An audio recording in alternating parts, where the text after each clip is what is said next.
का स्तर नहीं है, मैं उनका नाम लेकर जवाब दूंगा। बिल्कुल इस तरह लोग हैं जो ऐसी बातें करें। आपको पता है देश के अंदर एक ही सांसद सड़क पर बैठे हैं पूरे देश के अंदर। बिल्कुल ये जो ज़्यादा टीवी पे आ रहे हैं ना, ये भी एमपी थोड़ी बना है, एमपी बनने के लिए आंदोलन कर रहे हैं। मैं तो ऑलरेडी एमपी हूँ, 3 MLA मेरे, मुझे कहाँ ठंड में बैठने की जरूरत होगी, मैं भी एक बयान देकर चला जाता। जिस तरह पंजाब वाले गए को आएंगे सड़क पर, इसलिए कि किसान का बेटा हूँ, तीनों बिल वापस हो या भैंस में डाले। पहले दिन से मेरी डिमांड थी नए कानून आए जिसमें आय दुगनी होने की बात करें।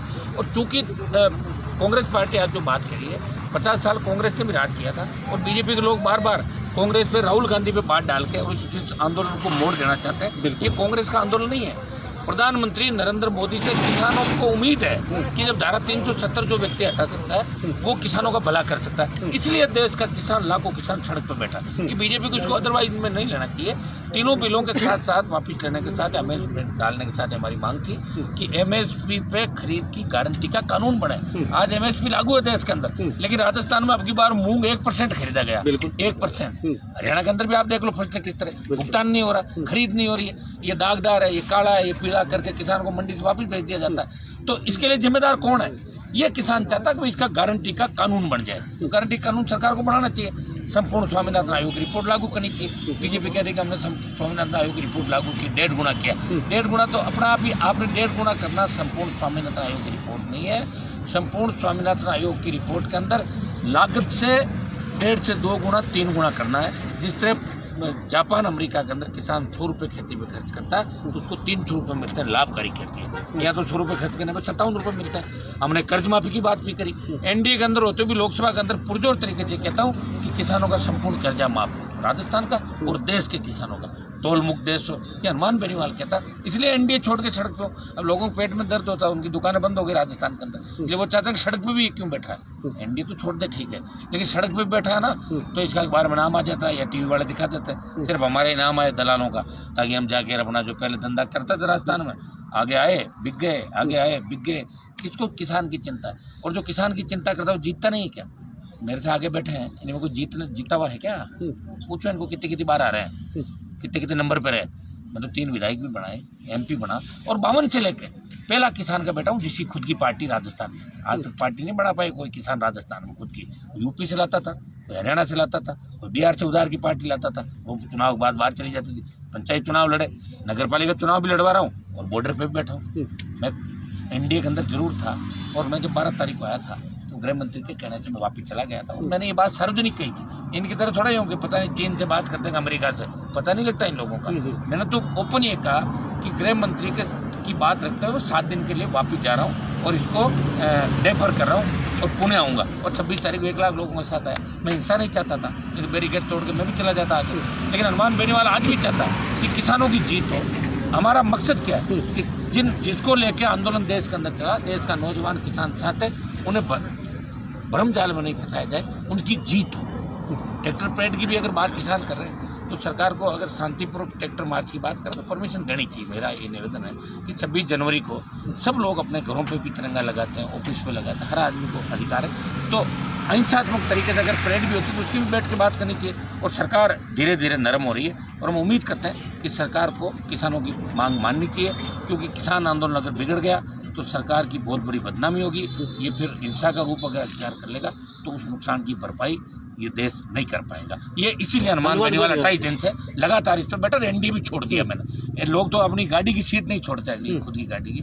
मैंने तो एनडीए छोड़ के सत्ता को ठोकर मारी, 4 बार राजस्थान में मंत्री पदों को ठुकराया, और ये जितनी भी फर्जी दुकानें करीब राजस्थान में बंद भी करी, और जो बची खुची है उनको 1.5 साल में निपटा दूंगा मैं सारी करीब। बेनीवाल साहब, मीडिया को अब तक पहुंचने नहीं दिया जाता, पहले गुमराह कर दिया जाता। अभी वो तो बेनीवाल साहब यहाँ ही नहीं, सेटिंग होकर चले गए। सुनो मेरी बात, वो तो मीडिया जाना है, वो तो मीडिया जाना है। मीडिया गुमराह क्यों हो रहा है? मीडिया गुमराह क्यों? सबको पता है कि एनडीए पंजाब में अकाली दल और आरएलपी 2 ही पार्टियों ने एनडीए छोड़ी। वो तो मीडिया का काम है। और चूंकि हम आगे इसलिए नहीं जाना चाहते कि 2 बार हम आगे जाके आए थे, तब एक दिन हमारे जोश के अंदर वो बच्चे बैरिकेड तोड़ के चले गए, दूसरे दिन जोश में कुछ आपस में यूँ होगी। तो मैं नहीं चाहता कि किसान संगठनों के अंदर हम सब भाई हैं, और हमारा सबका मकसद है कि तीनों बिल वापस हो या अमेज में जाए या किसानों का भला हो, आय दोगुनी हो, सब इसके लिए बैठे।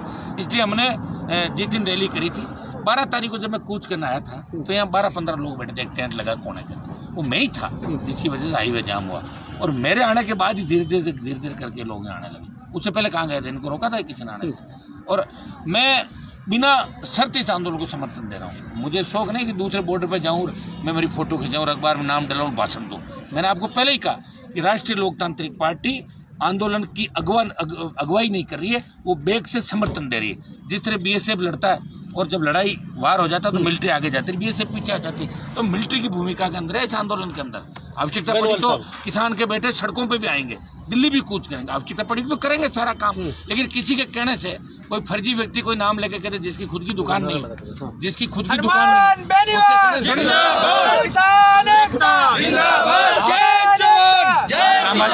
निश्चित रहे, देश के किसान का पसीना जहाँ बहेगा, हनुमान बेनीवाल बिना शर्त खून दे के भी किसान हितों की रक्षा करेगा और किसान हितों में कुठाराघात नहीं होने देगा। राजस्थान में 4 बार मंत्री पद छोड़े, दिल्ली में 2 बार मंत्री पद ठुकराए और किसान कौम का नाम हमेशा देश में ऊंचा किया और आगे भी करता रहूँगा। और बिना शर्त इस किसान आंदोलन को मेरा समर्थन जारी रहेगा। लेकिन यही है कि अहिंसात्मक तरीके से आंदोलन चले, हिंसा से हमारा ही नुकसान होगा, ये मैं अपील नौजवानों से हमेशा करता है। बेनीवाल साहब, किसानों का एक अब भी जैसे ढासा बॉर्डर, जैसे हम टिगरी बॉर्डर मानते हैं, जैसे गाजीपुर बॉर्डर है, इन जगह आपने समर्थन वापस लिया, आप किसानों के बीच बैठे हैं, चलो वाजिब है। लेकिन अब कुछ ऐसा नहीं लग रहा आपके शाजापुर बॉर्डर पे बिगैर समर्थन वापस दिए, जैसे पार्टियों के लोग आ रहे हैं, धड़ल्ले से बोल रहे हैं, समर्थन दे रहे हैं, तो ये कहाँ तक जाइए? वास्तव में वो किसानों का साथ दे रहे हैं या फिर राजनीतिक रोटियाँ से? हमारे यहाँ तो कौन पार्टी का लोग कोई नहीं आ रहा। नहीं, यहाँ नहीं, जैसे हाँ थोड़ा सा अब उनकी दुकान अलग है, उनको पूछो, उनको मुझे नहीं। तो किसानों का जहाँ तक बात की जाए, आप छोड़ो, किसानों ने कहा था ऐसा है कि हर पार्टी पॉलिटिकल पार्टी चुनाव लड़ती है, उसका एजेंडा होता है, उनका भी कोई एजेंडा होगा। मुझे लग रहा है कईयों को सीएम ने बिठा दिया खुद ही, 2-3 तो दलाल है 100 गहलोत के, बैठे दल्ले वहाँ पे 3-4 लेके आते हैं, शाम को टिप्पण लेके वापस चले जाते हैं। तो अब उनका मैंने ठेका नहीं दे रखा। हाँ, अगर मेरी सरकार आ गई तो फर्जी नेता आपको सड़क पे 1 महीने दिखे करा देता, ये मैं आपको बताऊँ जी। जहाँ तक 26 जनवरी की बात करें, किसान पीछे हटने वाले नहीं, ये जाएंगे 26 जनवरी को। कोर्ट ने भी पुलिस को 2 टूक बोल दिया, ये आपका काम है, आपकी जिम्मेदारी, आप संभालिए कैसे करते हैं। तो आप क्या कहेंगे उन लोगों को जो आंदोलन में जाएंगे, तिरंगा फहराएंगे, तो उन लोगों की सुरक्षा की गारंटी किसकी होगी? कल कोई अनहोनी हो जाती है तो जो किसान नेता है वो बोल रहे हैं बार बार हम तिरंगा फहराएंगे, देखिए उनको अगुवाई करनी चाहिए। देखिए, दिल्ली कूच का ट्रैक्टर परेड का आह्वान आरएल बिंदु किया नहीं, मैंने आपको क्या कहा, हम तो बेग से सपोर्ट कर रहे हैं। बिल्कुल, अगर ये चाहेंगे तो मैं सरकार से अपील भी करूंगा कि अगर किसान संगठन कोई जगह चाहते हैं शक्ति प्रदर्शन करने की या ट्रैक्टर रैली, तो दे देनी चाहिए शांति प्रज्ञा से, एफिडेविट डालें और क्या, भाई किसी तरह की हिंसा नहीं होगी। और चूंकि 26 जनवरी का पर्व राष्ट्रीय पर्व है, गणतंत्र दिवस और स्वतंत्रता दिवस, और उसे पूरा वर्ल्ड देखता है, तो उसमें किसी तरह की बाधा उत्पन्न नहीं हो। ये बात भी हम चूंकि देश के नागरिक हैं, ये हमारा पहला कर्तव्य ये भी है। और किसान ने हमेशा इस देश को दिया ही है, चाहे शहादत दी किसान के बेटों ने दी 65, 65, 71 कारगिल की जंग से लेकर आज तक किसान के बेटे ही सीमा पे सीने पे गोली खा के देश भारत माता को बचा रहे हैं। चाहे आपकी जो आंतरिक सुरक्षा हो, इसका जिम्मा भी किसान के बेटों पे ही सारे, और हम सड़क पे भी हम लोग बैठे। तो मेरी एक अपील नौजवानों से, किसानों से ये भी रहेगी कि हमें अहिंसात्मक तरीके से अपनी बात को पुरजोर तरीके से रखना, और अहिंसात्मक तरीके से चलेंगे तो जीत निश्चित है। ये महेंद्र सिंह टिकैत ने जो आंदोलन किया था, उसके बाद देश का सबसे बड़ा आंदोलन है जो अहिंसात्मक तरीके से चला। इतनी जाने के बाद, शहादत देने के बाद भी किसान सरकार को, किसानों ने झुका दिया, सरकार झुकी तभी तो होल्ड किया कानूनों को। और मुझे लगता है होल्ड किया कि आजकल में हो सकता है वापस लेने की घोषणा भी कर दे और सारी बातें मानने को भी तैयार हो जाए।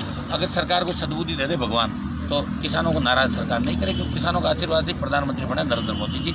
और कांग्रेस कितना ही कुछ कर ले, कांग्रेस ने भी किसानों को भला नहीं किया, और कांग्रेस और लाल झंडे वाला इस देश के अंदर अब इनका कोई भविष्य नहीं। मैं आपको तो देश का नौजवान समझ चुका है। लेकिन भारतीय जनता पार्टी को भी अपनी नीति बदलनी होगी। यही नहीं कि भाई भारतीय जनता पार्टी खाली सेठ साहूकारों की पार्टी, यहाँ भी किसानों को ऐसा लगना चाहिए कि हमारी पार्टी। अभी किसान यहाँ दुविधा के अंदर, जैसे मैं एनडीए में हूँ तो मेरा मन वहाँ लग नहीं रहा है, बादल का नहीं लग रहा है, कई नेताओं को नहीं लग रहा है, कई और हैं जिनको लगता है कि उनकी नीति है वो सिर्फ एक सिस्टम के तहत चलते हैं। किसान की सोच भारतीय जनता पार्टी को अपने मन में लानी, खाली भाषणों से नहीं होगा कि 8,000 रुपये आपने दे दिए, किसान को खरीद लिया, मत दो 8,000, नहीं देते तो कौन सा किसान मर रहा था। किसान तो जिंदा है, स्वाभिमानी है, देश को पाल रहा है, लड़ रहा है, पहले अंग्रेजों से लड़ा, सामंती जागीरदारों से लड़ा, फिर अकाल का साया और नेताओं ने धोखे दिए, तब भी किसान इस देश के अंदर स्वाभिमान से जिया है, और हम भी किसान के बेटे।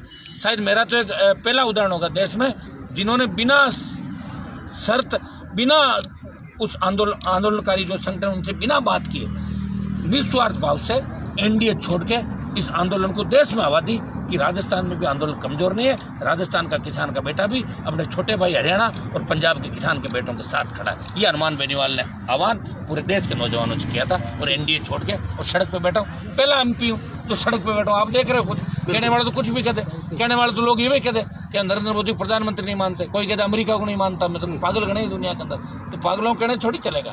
तो मैं एनडीए में था, एनडीए छोड़ी है, लाख आदमी इस बॉर्डर पर कोई लेके तो नहीं आया, 52 से लेके मैंने मना किया किसी को टिप्पण लेके 4 दिन आ जाए और यहाँ बात करके चले जाए तो उसका नहीं कोई गहलोत का एजेंट है, कोई आगे बैठ के आके तो उससे कोई वो नेता थोड़ी हो गया। नेता तो वो होता है जो जीत के आता है जनता, तीसरे चौथे पांचवें छठे नंबर पे रहो आप, कौन नेता मानेगा आपको?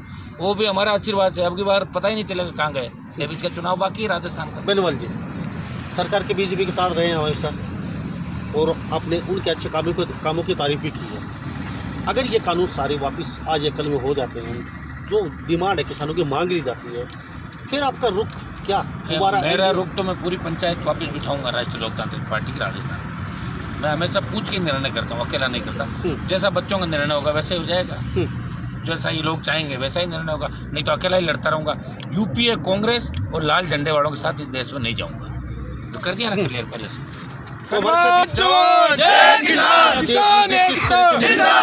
किसान एकता।